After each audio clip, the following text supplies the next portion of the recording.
Hello and welcome to this edition of Video Ask a Master, where we discuss all things Mimio.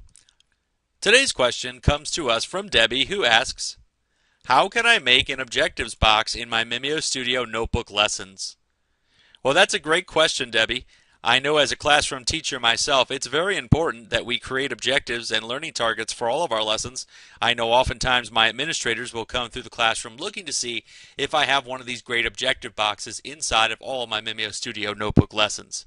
So in this video, as you can see in my objective, we're going to talk about how to create objective boxes within your lessons so that after watching, you'll be able to include them in all of your MimioStudio Notebook lessons. The process of creating an objectives box is very simple. First of all, we're going to go into our MimioStudio gallery and search for the word objective. That search is going to bring up an image called objective box that we can drag and drop into our MimioStudio Notebook. That image is actually made up of several images including text, so we're going to need to ungroup that objective box object to expose the text below.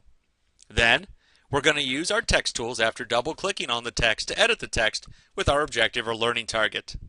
Finally, we're going to regroup all the pieces of our objectives box together into one single object and check to make sure that its order is correct on the page. Let me go ahead and demonstrate how to do this now. First, I'm going to open my MimioStudio gallery.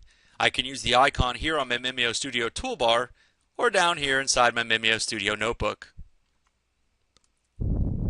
Once I've opened my MimioStudio gallery, I'm simply going to click on the gallery folder so that my gallery knows that I'd like to conduct a search inside.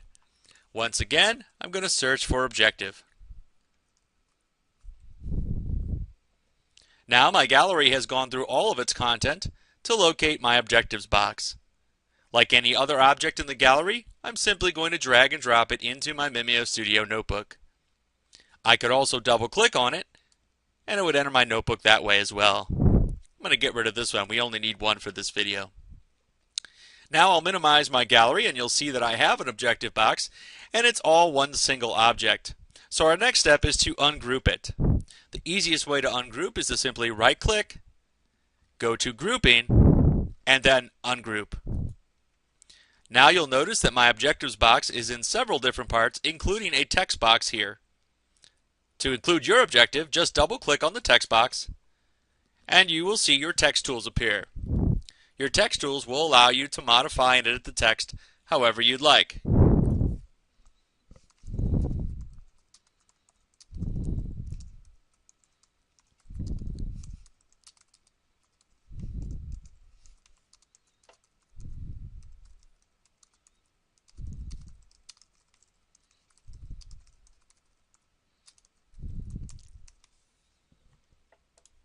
Once you have completed your objective or learning target, simply click anywhere on the page and your text tools will disappear. Now the last step is to make sure that we take these multiple objects and put them back together into one text box. To do that, we're simply going to select all of the objects. Notice how once I've selected them, you'll see those circles in the corners. Then I simply right click, go back to grouping, and then group. Now, my objectives box will move as one single object. Be sure that the order is above all of the other objects on your page by moving it to front. That way, it will not be hidden behind any of your activities. You can simply tuck it away up in the corner. Then, as soon as your class begins, we can pull it down to make the students aware of what they're going to be learning about and what they're going to be doing in this interactive lesson. Thank you so much, Debbie, for your excellent question about objective boxes. Do you have a question that you would like answered? Just visit Ask a Master on MimioConnect.com and let us know how we can help you. And remember, get interactive with us on Facebook, YouTube, and Twitter. Thank you for watching and have a great day.